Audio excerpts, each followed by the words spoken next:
We're continuing our discussion on intermarket analysis from the perspective of a Forex trader.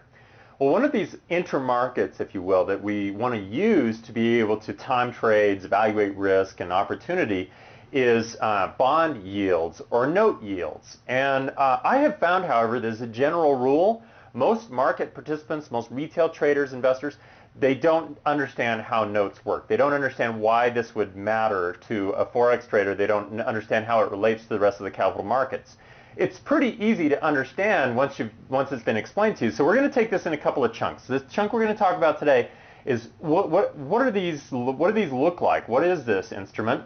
And why is it that it relates to any other investment? Because really what it comes down to is it's a matter of alternatives. It's always a matter, if you're looking at notes as an investment opportunity, it's really a matter of, well, what are the other investment alternatives out there and how attractive are those investments? That is what we're interested in as Forex traders. So let's talk about what is a T-note. These are issued by the Treasury and they come in increments of $100. What that means is if you buy one of these, the US government owes you $100. And they're going to pay you $100 at the end of the term of this note, which is 10 years. So May 15th, they auction off a bunch of these things, and these are all going to be due in 2018. They're going to pay back that $100. So that's the first thing that we're interested in here. Is they have a $100 value. They're sold in those kinds of increments. The second thing is that are you just going to loan someone money without government or not, without collecting some kind of a premium? Well, of course you're going to want a premium. So these pay interest. Now they pay this interest every 6 months. So in this case, these particular round, this most recent round, it varies all the time. It just depends. Was paying an interest rate of 3.8%. Now it sounds pretty low. How do they know whether investors are going to want to loan money at 3.8%? Well, they don't, actually. And the way that this works out is that they auction them off. And then those investors, in turn, may subsequently turn around and sell those notes on the open market. And this is where we start to get into the analysis, because 3.8%, that's fixed. It's attached to this particular note. The government's not going to pay any more than this. But here's what does happen, is that the yield on that note, so this is interest, but what we're interested in is what's the yield, because that's different and that can be modified.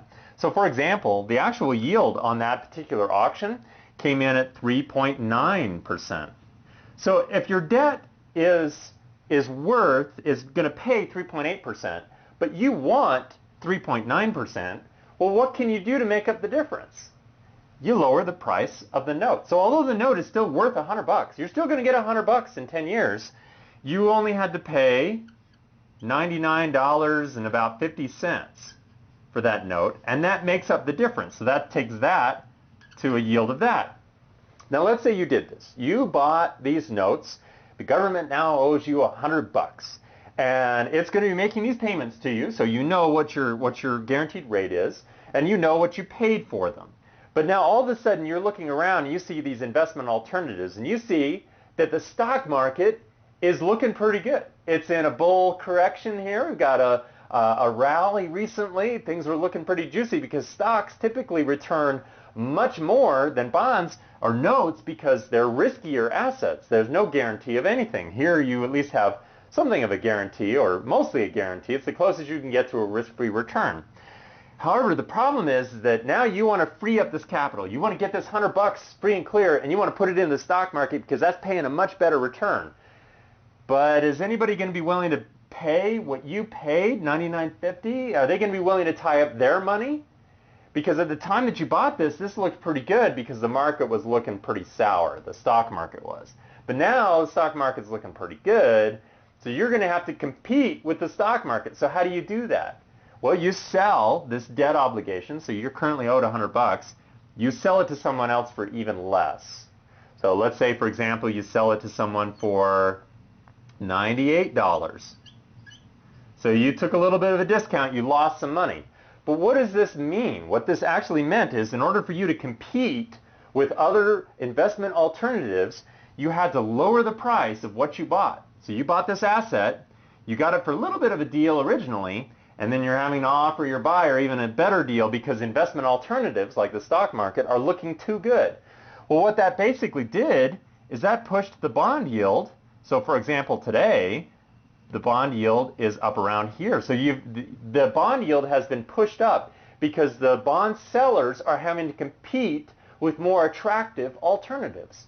Here's what happens. This initiates this cycle where investors go from risky assets and high yields that have to compete with those assets to where they become a lot more risk averse and yields start to drop because now all of a sudden this guaranteed return becomes much more attractive and bond prices start to rise and therefore the yield starts to drop.